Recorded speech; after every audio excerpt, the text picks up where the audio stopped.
Bom dia a todos. É um prazer estar aqui, né, para apresentar hoje o meu trabalho. Meu nome é Alice Braga, como o professor Rafael falou.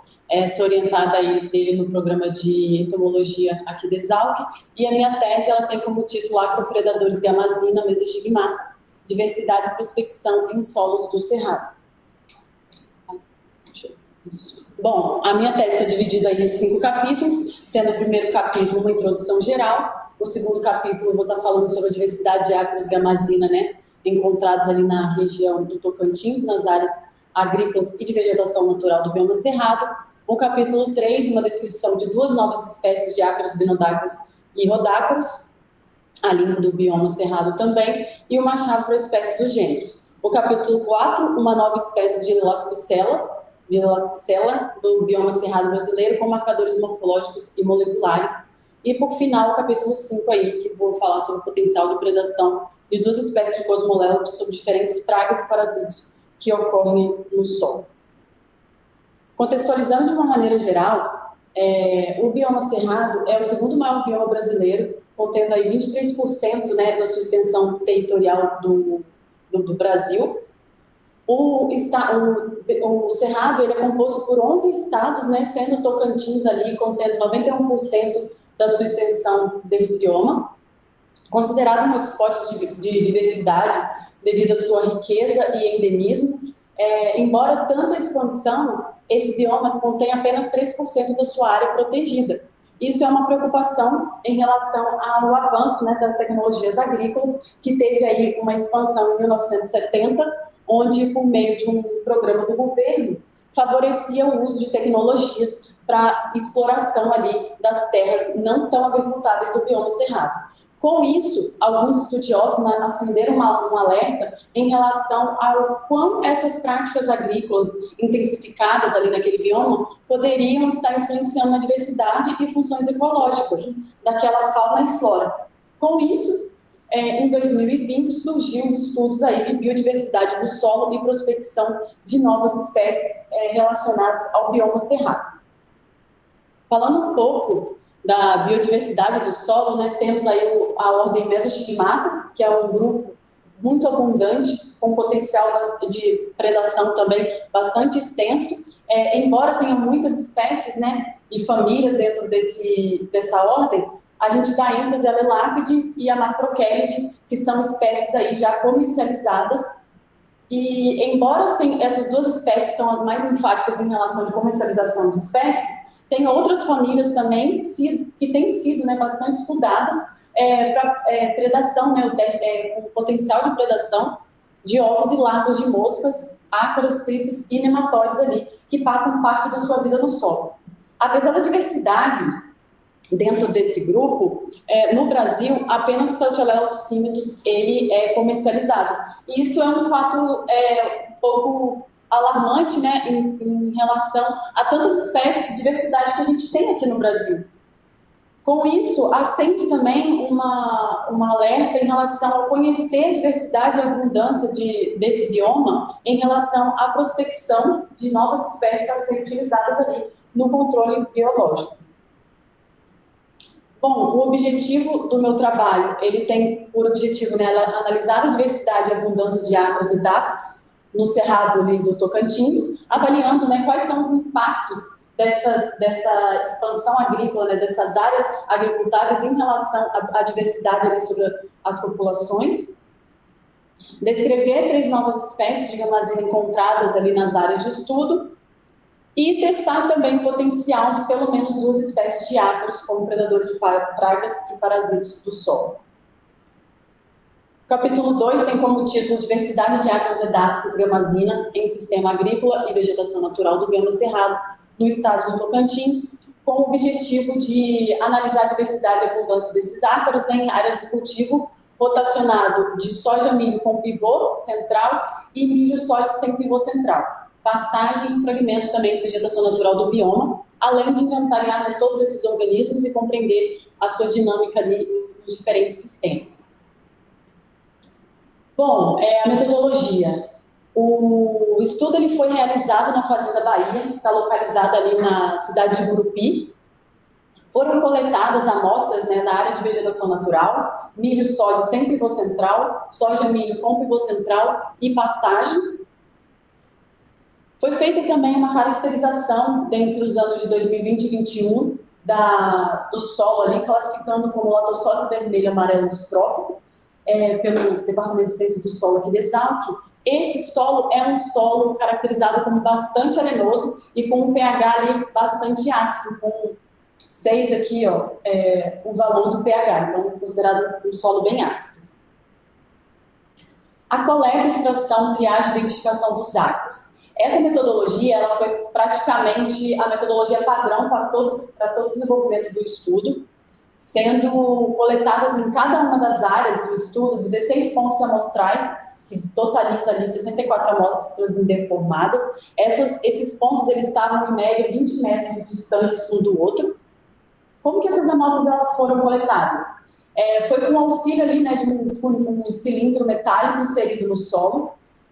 Após, né, a retirada desse cilindro do solo, eles foram colocados em potes plásticos, acondicionados em caixas de isopor contendo gelox para manter a temperatura dentro da caixa, levados ao laboratório da Universidade Federal do Tocantins, onde esses ácaros foram extraídos por meio aqui do funil de Berlese, né, o método.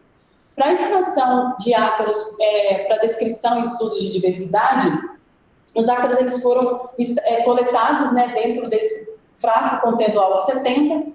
Após a coleta, esses frascos foram trazidos aqui para o Laboratório de Agrobiologia de Exalc, onde foi separado em morfo-espécie, montado lâminas e posteriormente identificados até nível de espécie.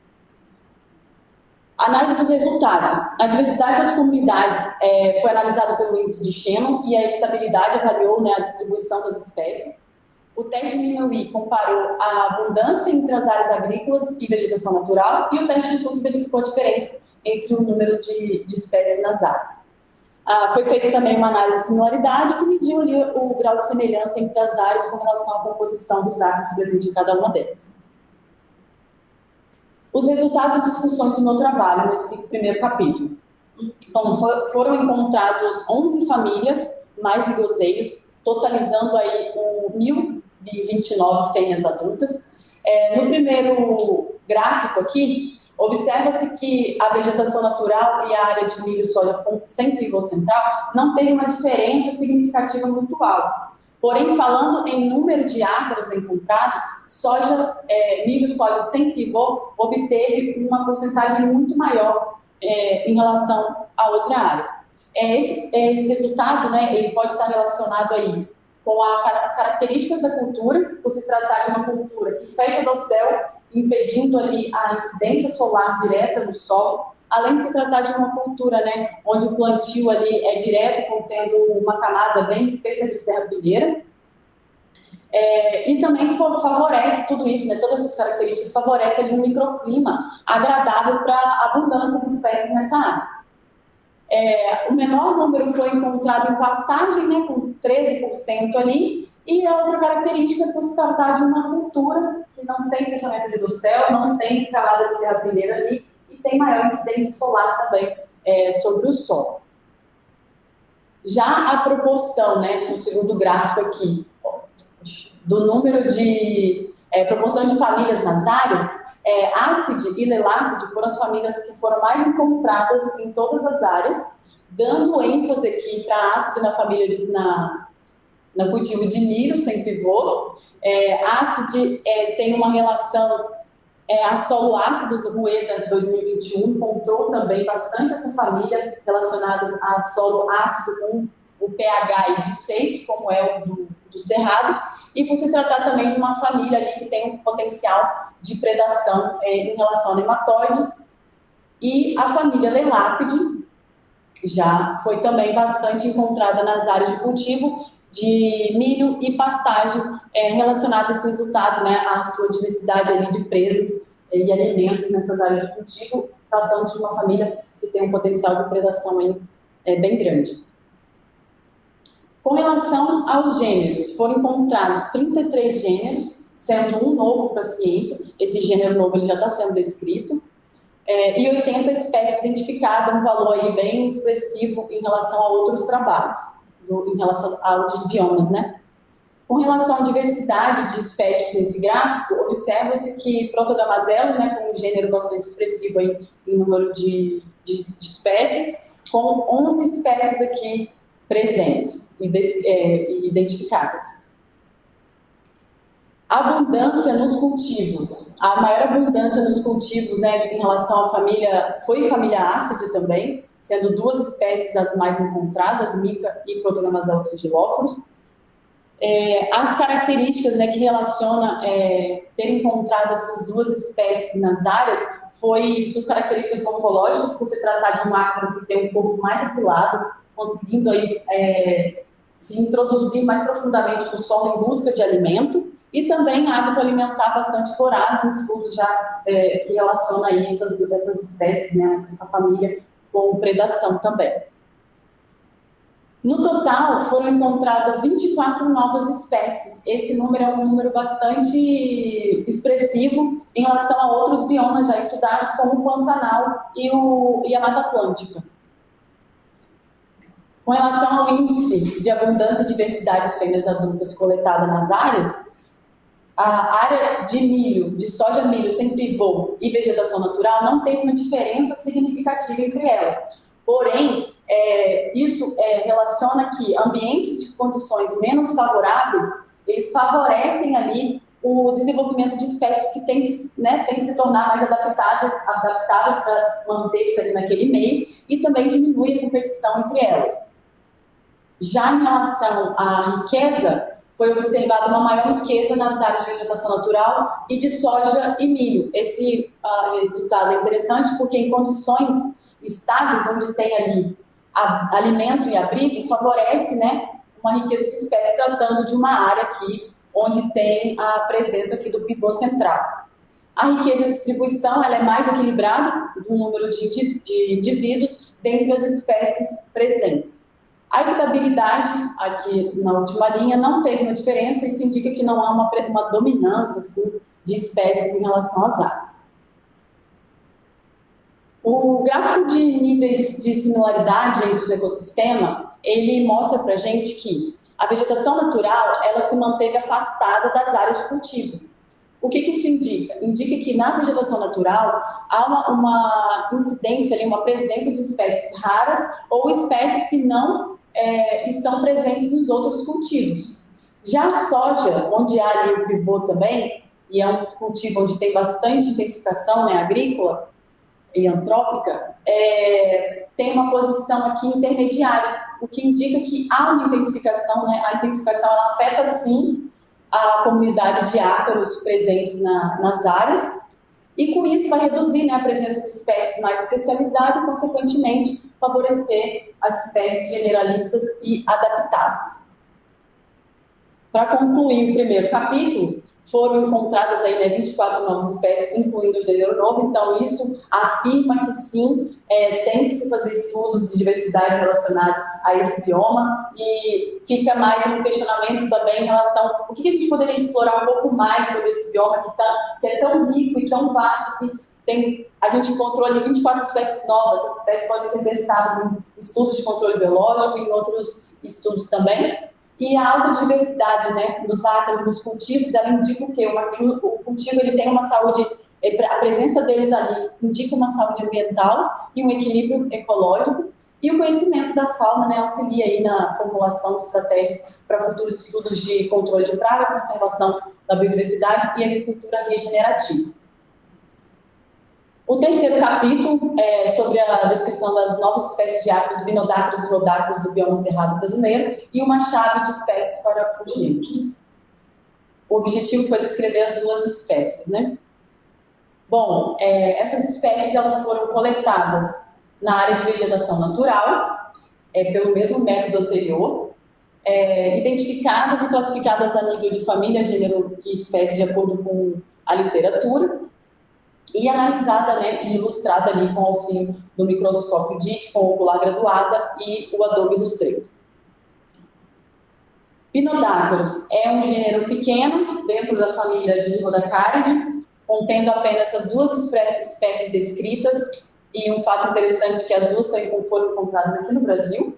E temos aqui a terceira espécie, né, que é Vinodactylus tocantinense, encontrada ali no bioma, que difere das outras em relação aos dentes, né, a quantidade de dentes ali no dígito fixo, e também o número de linhas no deutosteno. A espécie nova, ela difere de Vinodactylus brasiliensis em relação à posição aqui da seta S3 e S4, que está dentro do escudo.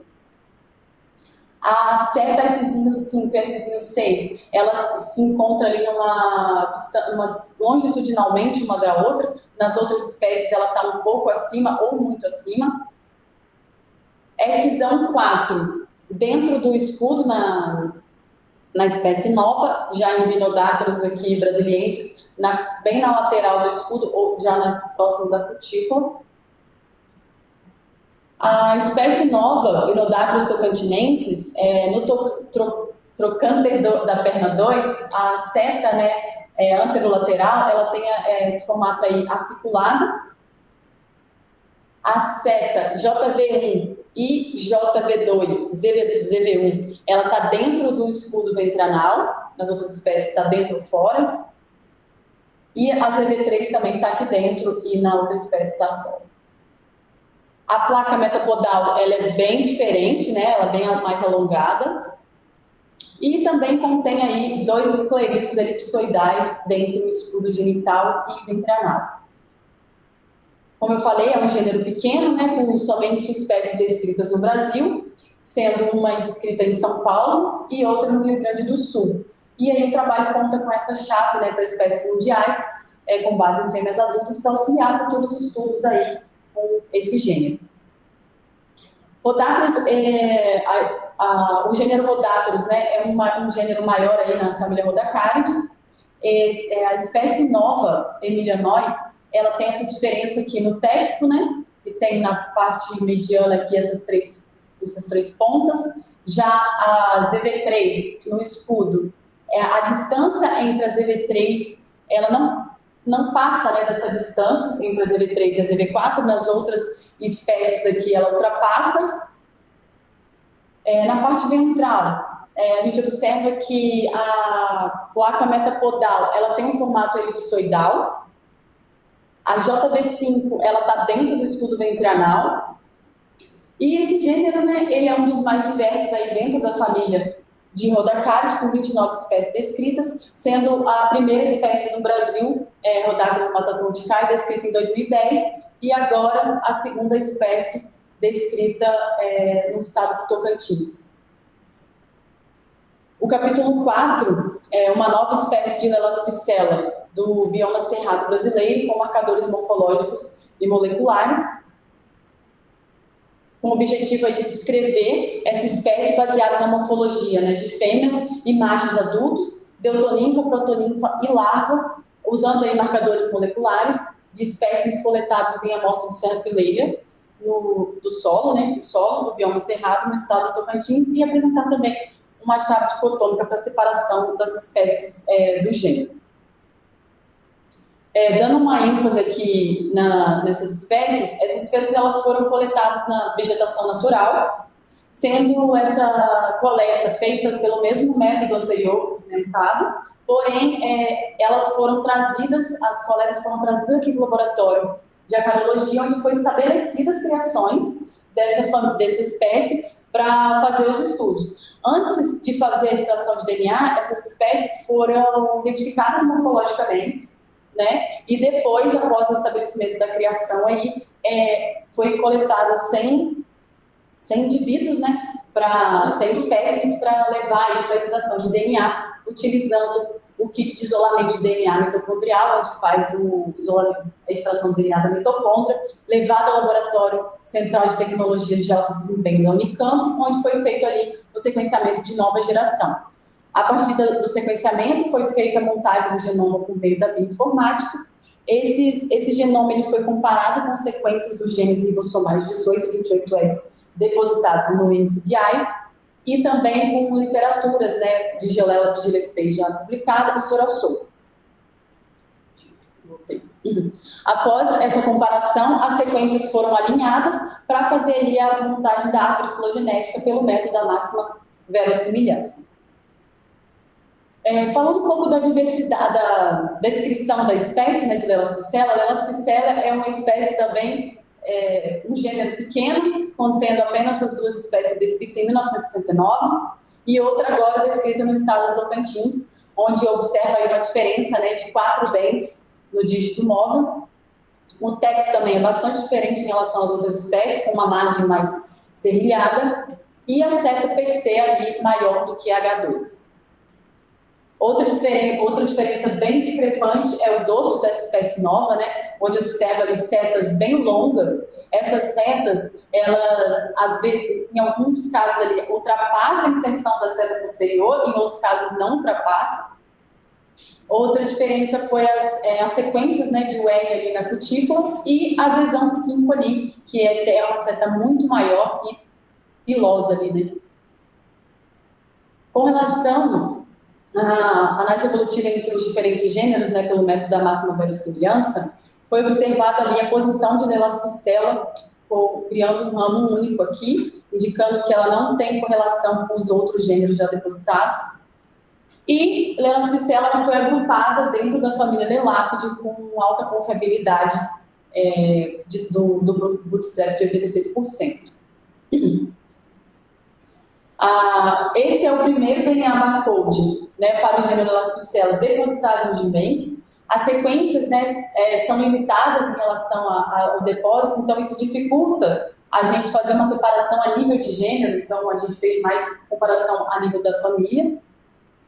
E com isso, né, faz-se necessário aí a inclusão de mais gêneros e espécies, utilizando aí a taxonomia integrativa, para que futuramente a gente possa analisar essas espécies de forma mais robusta e detalhada. Então, o trabalho ele conta também com uma chave para as 3 espécies descritas. Um fato interessante é que Lelaspicella, ela do estado do Tocantins, né, e as outras espécies, elas são descritas lá na região da África, em Lesoto e República Democrática do Congo, que tem ali a vegetação e solo bem parecidos com o bioma cerrado. O capítulo 5 é o potencial de predação de 2 espécies de Cosmolelops, sobre diferentes pragas e parasitos que ocorrem no solo.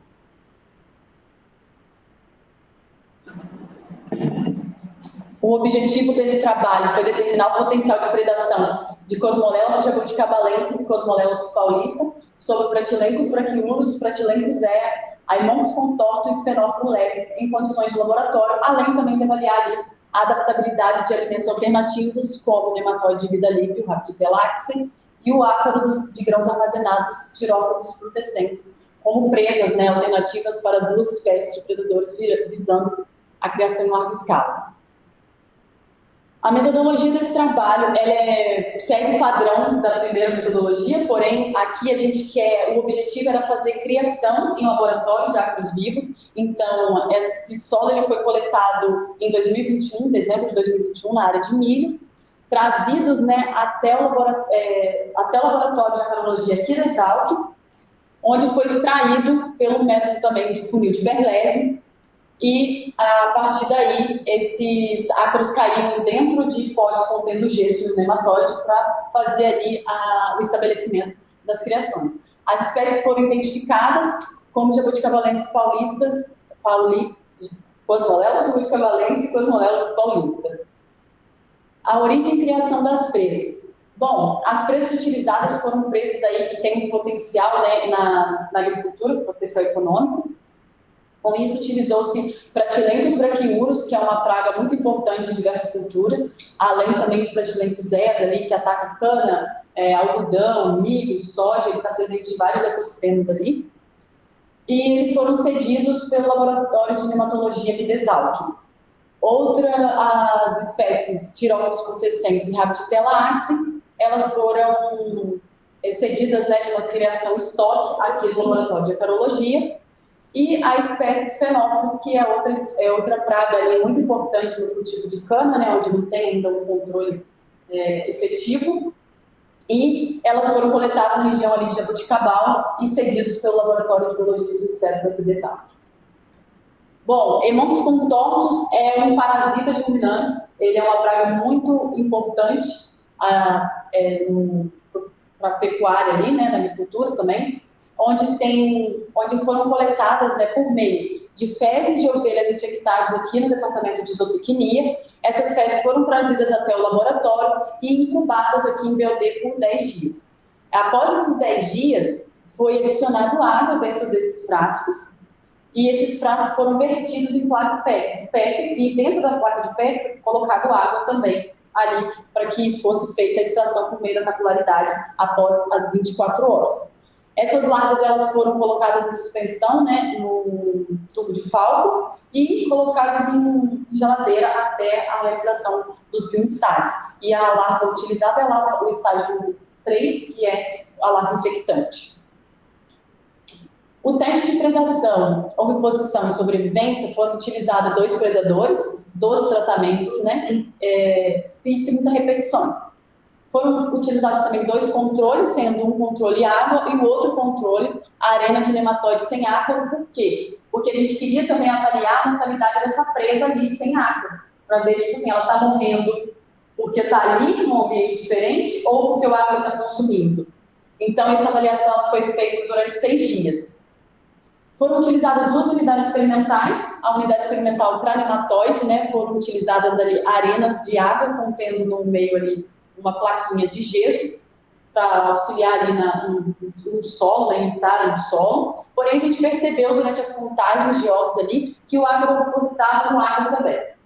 Então, essa contabilização ela foi feita diariamente, e depois dessa contabilização, o ácaro ele foi passado para outra arena limpa, com nematóide, e essa arena avaliada enxaguada de 3 a 4 vezes, sendo essa suspensão avaliada em câmara de Piper no microscópio. A diferença que teve foi para Hemongos contortos, onde foi adicionada ali uma gota de Lugol dissolvido, que facilitava a contagem desses nematóides.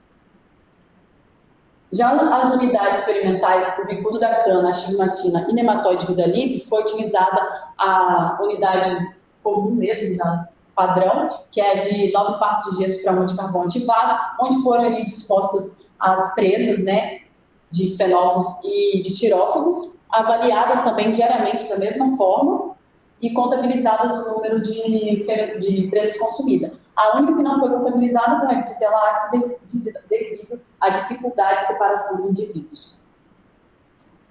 Análise de dados, né? A predação ela foi comparada por meio do teste Wilson e avaliada pelo teste de Cruz-Coares, que considerou ali a proporção também corrigida das presas consumidas. A oviposição foi analisada utilizando o modelo linear generalizado, com distribuição do tipo Poisson, e a sobrevivência com distribuição do tipo binomial. Em relação aos resultados da discussão desse capítulo, observa-se aqui que as 2 espécies, Cosmolella tributicabolensis e Cosmolella paulista, se alimentou de todas as presas oferecidas. Então, isso considera que as 2 espécies são predadores generalistas eficientes. Houve uma diferença significativa, estatisticamente, em relação ao consumo, né, da presa Sphenophrus levis para a Cosmolella tributicabolensis. Não tem trabalhos, né, publicados que mostram o consumo de presas consumidas para comparação. O único trabalho que tem relacionado à presença de ácaros, né, em Sphenophrus levis é uma associação de uma espécie de lasoseiros num cultivo de cana ali próximo com o Sphenophrus levis. Isso indica que pode haver sim, né, essa predação, e o estudo ele confirma isso, que há essa predação do ácaro em relação aos fenófilos. Outro dado interessante foi o consumo de presas ali de Bratilenco zea, onde teve um trabalho, né, que avaliou esse consumo também de outras espécies de Protogamazales micas e lasoseiros subterrâneos, mostrando ali que o consumo foi 3 vezes menor dessas presas em relação às 2 aqui testadas. Já para Hemongos contortos e Bratilencos brachiurus, também não temos um estudo que mostra o consumo dessas presas. Então, em relação aos resultados aqui observados, a gente vê que tem uma similaridade com os resultados encontrados aqui para Bratilencos zea, né? Então, indicando que sim, que as 2 espécies elas podem sim ser consideradas potenciais aí para predação dessas espécies. Bom, aqui tem um vídeo mostrando, né, o ácaro ali predando os fenófilos leves. E a gente observou, né, durante os testes preliminares, que o ácaro ele não consegue perfurar o ovo, porque o coro ele já é mais endurecido, ele passa por cima, ele caminha ali, ele tenta, mas ele não consegue. Porém, quando o coro está mais fino, a larva já formada ali dentro, porém ela não eclodiu, o ácaro conseguiu inserir seu estilete e sugar o conteúdo intracelular ali daquela presa. E aqui abaixo mostra a espécie, né, aqui o Diamogus contorcea e o Cosmolelos já indo predar essa presa. Com relação à composição média diária das fêmeas de jabuticavalensis e paulista, foi observado ali que os alimentos alternativos xirófagos e rabiditela tiveram ali uma oviposição maior, indicando que sim, eles podem ser utilizados em estudo de produção em larga escala, né, como um alimento alternativo. E na figura 2 tem aqui 2 gráficos, né, mostrando o perfil da oviposição média diária ao longo dos dias de avaliação. Não foi o objetivo do nosso estudo avaliar esse perfil durante os dias, porém, esse resultado é interessante porque a partir do segundo dia, a gente observa que há uma oviposição em relação às 2 espécies de ácaros, indicando que tem, assim, uma rápida adaptação em relação ao alimento que foi oferecido. Outro dado também interessante do nosso estudo foi a sobrevivência média. Aqui a gente observa que todas as espécies, né, de predadores, quando foi oferecida, o ácaro teve uma sobrevivência igual ou superior a 90%. Então, outro dado que chama bastante atenção é esse dado aqui, essa coluna aqui, onde foi oferecida apenas água, indicando aí uma sobrevivência de superior ou igual a 95%. Isso é um resultado muito interessante quando você está selecionando, né, parâmetros para uma espécie ser utilizada no controle biológico, porque em falta de alimento, na escassez de alimento no ambiente, aquela espécie ela vai permanecer ali. As considerações finais do meu trabalho. Bom, a descoberta de um novo gênero e das 24 espécies confirma sim que o cerrado, né, ele é um ambiente diverso e que tem poucos estudos relacionados a isso, então sendo interessante reforçar a importância, né, da pesquisa em relação à acarologia aplicada e futuramente promover também uma agricultura regenerativa e ecologicamente equilibrada ali naquele bioma. Outra consideração também é que a descrição das novas espécies de Rhodocardis contribui para o conhecimento da biodiversidade dos ácaros e dáficos na região, ampliando ali uma compreensão taxonômica em relação a esse grupo, fornecendo subsídio para os estudos futuros ali de ecologia e aplicação. A taxonomia integrativa, né, combinando os dados morfológicos e moleculares, ela fortalece a precisão na identificação de espécies e aprimora também a delimitação dos grupos, então é interessante ter mais estudos envolvendo essa taxonomia integrativa para que a gente possa ter futuros resultados mais robustos e detalhados, e ela também contribui para a taxonomia e a compreensão da biodiversidade desse grupo, impulsionando ali os estudos de ecologia sistemática sobre os ácaros. Conhecer, né, o potencial de predação de 2 espécies de Cosmolelos, de paulista e jabuticavalensis sobre as presas testadas, abre caminho aí das novas pesquisas ao controle de pragas na agricultura, além de incentivar a comercialização dos ácaros, né, predadores para o controle biológico. Então, a gente vê aí que os ácaros têm uma diversidade enorme, tem muita coisa para se conhecer, a gente está falando só de um bioma, um estado do bioma cerrado. São 11 estados, então tem muita coisa aí para a gente estudar e conhecer. Bom, eu gostaria de agradecer a todos, né, pela presença, primeiramente a Deus pelo suporte durante esses anos, agradecer também ao Biota, né, a FAPESP do programa, o programa de entomologia de pós-graduação aqui da Exalc, ao laboratório de interação de insetos, que teve aí a participação no capítulo de taxonomia integrativa, a CAPES pela concessão da bolsa, ao laboratório de acarologia, que foi casa durante muitos anos, e a amizade também e parceria do professor Rafael, ao CIPOC por ter cedido ali o espaço para a gente fazer a coleta das presas, assim como o Laboratório de Biologia de Inseto e o Laboratório de Dermatologia, e também agradecer profundamente a Universidade Federal do Tocantins, que teve nessa parceria aí contínua durante todo esse estudo, onde foi feita aí a coleta, a administração e a Fazenda Bahia também, porque se um proprietário não tivesse cedido seu espaço, esse estudo talvez não teria acontecido. É isso, muito obrigada.